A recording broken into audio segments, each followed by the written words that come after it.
முன்னெல்லாம் எங்கள் ஊரில் மானாவாரியாக நிறைய இருக்கும். இப்போ ஊர்கள் பெரிதாகிறதுனால தரிசு நிலங்களே இல்லாமல் போச்சு. எல்லாம் விளை நிலமாக மாறிட்டுச்சு. அதனால் சோத்து கத்தாழையும் கணிசமாக குறைஞ்சி மானாவாரியாக அல்லது பொது வெளியில் தரிசு நிலங்களில் இல்லைன்னு சொல்கிற அளவுக்கு காணாமலே போயிடுச்சு. வீடுகளில் வளர்க்குறாங்க. அதுவும் ஒரு பிளான்ட்டு நமக்கு கிடைக்காதா அப்படின்னு ஏங்கின நாட்கள் உண்டு. பிறகு ஒரு நாள் வெளியிடங்களில் போய் செடி தேடும் போச்சில் நமக்கு கொஞ்சம் செடி கிடச்சிது.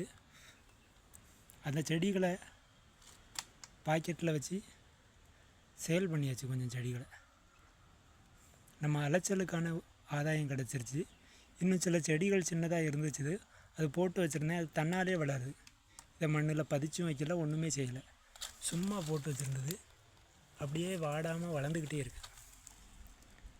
ஆனால் ரொம்ப வெயில் இல்லை, ஒரு 4 மணி நேரம் வெயில் விழும்.